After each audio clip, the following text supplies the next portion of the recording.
पहला क्वेश्चन हम लोग देख रहे हैं। एक संख्या जो दूसरी संख्या को पूरी तरह से भाग दे सकती है कही जाती है। ध्यान से सुनेंगे इसको हम। एक संख्या जो दूसरी संख्या को पूरी तरह से, मतलब पहली संख्या जो होगी वो भाग करेगी दूसरी संख्या में, वो भी कैसे? पूरी तरह से, यानी कि ऐसा भाग करेगी कि कोई शेषफल बचेगा नहीं। तो वो संख्या क्या कहलाती है? गुणनखंड। यानी गुणनखंड वो संख्या होती है कि अगर हम उस संख्या में भाग करेंगे तो पूरा पूरा उसे काट देगी। मतलब अलग अलग संख्याओं के अलग अलग गुणनखंड होते हैं। जैसे मान लेते हैं हम कोई संख्या लेते हैं 6 हमने ले लिया, तो उसका गुणनखंड जो हम निकालेंगे, जैसे एलसीएम और एचसीएफ में निकालते हैं, 2 और 3 आएंगे। तो 2 क्या कहलाएगा? 6 का गुणनखंड कहलाएगा। क्यों? क्योंकि 2 से अगर हम 6 में भाग करेंगे तो पूरा पूरा उसे काट देगा। दूसरी संख्या है कि जब एक संख्या किसी दूसरी संख्या से पूरी तरह से भाग होती है, मतलब वो खुद भाग होगी यानी कटेगी, तो पहली संख्या क्या कहलाएगी? यानी जो कटेगी वो संख्या क्या कहलाएगी? वो संख्या कहलाएगी गुणज। जैसे फिर वही एग्जाम्पल जो मैंने जस्ट पीछे लिया था कि 6 का अगर हम अभाज्य गुणनखंड निकालेंगे तो 2 और 3 आएगा। तो 2 मैंने कहा था कि वो गुणनखंड है, और 6 तब क्या हो जाएगा? जो कट रहा है वो गुणज हो जाएगा। तो वही क्वेश्चन यहाँ पे घुमा कर दिया दूसरे तरीके से। तीसरा क्वेश्चन है, एक विषम संख्या के अंकों का भाग 3 से विभाजित होता है, क्या वह 6 से विभाजित है? तो 6 से विभाजित होने की जो नियम है हम जानते हैं कि 6 से कोई संख्या तभी विभाजित होगी जब वह 2 और 3 दोनों से विभाजित होगा। किसी एक से नहीं कि एक से हो जाए और एक से ना हो, नहीं, दोनों से वो कटेगा तभी वो 6 से कटेगा। अब हम जानते हैं कि यहाँ पे एक विषम संख्या लेने की बात उसने कहा है।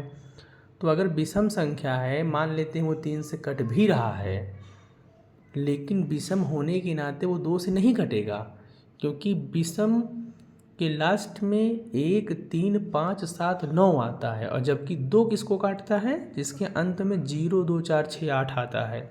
यानी ये विषम वाली संख्या अगर 3 से कट भी रही है तो 2 से जरूर नहीं कटेगी, इसलिए वह संख्या 6 से भी नहीं कटेगी। चौथा क्वेश्चन है, एक 7 अंकीय संख्या में इकाई स्थान पर 5 है, यह 5 से विभाजित है।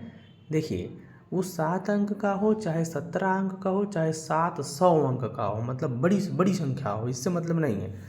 अगर उसकी इकाई का अंक 5 या 0 है तो वह निश्चित रूप से 5 से विभाजित हो जाएगी।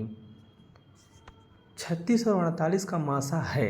अब देखिए, मासा आपको बताया गया है कई वीडियो में बना के कि आप गुणनखंड विधि से या फिर भाग विधि से लगा सकती हैं, तो आपका मासा निकल जाएगा। लेकिन अगर यहाँ पे मैं कुछ आपको बताऊँ ऐसे ओरली, तो मासा क्या होता है?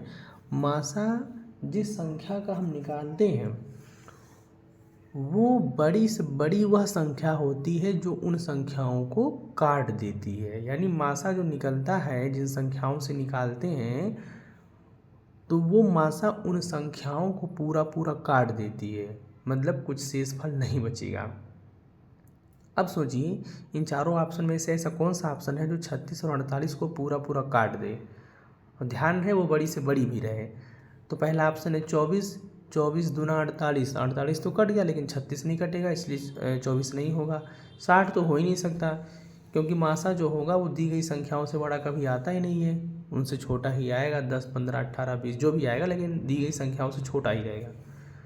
तीसरा है 12, इसे चेक करते हैं। 12 से काटिए, 12 3 36 और 12 चौक 48, यही आपका आंसर है।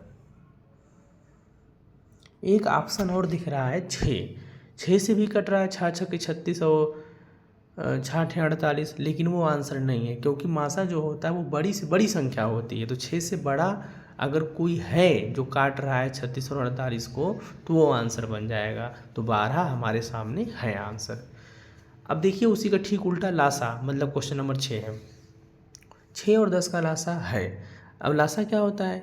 लासा जो होता है वो छोटी से छोटी संख्या होती है जो उस संख्याओं से पूरा पूरा कट जाती है।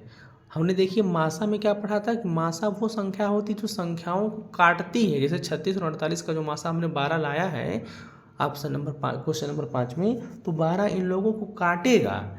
लेकिन लासा जो होता है कि ऐसी संख्या रहती है जो इन संख्याओं से खुद कटेगी। यानी लासा जो होता है वो छोटी से छोटी संख्या होती है जो दी गई संख्याओं से पूरा पूरा कट जाती है। यानी हमको यहाँ पे ये चेक करना कि इसमें से कौन है जो 6 और 10 दोनों से कट रहा है, तो वो है 60 पहला ऑप्शन।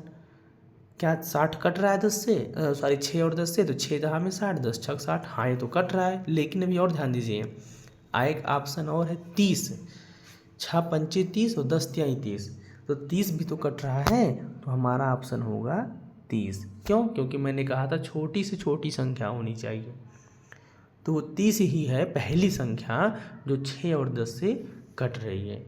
ये बात अलग है कि 60 भी कटेगा, 90 भी कटेगा, 120 भी कटेगा 6 और 10 से, लेकिन उनमें सबसे छोटा कौन है, पहला संख्या कौन है जो 6 और 10 दोनों से कट रहा है, तो 30 है।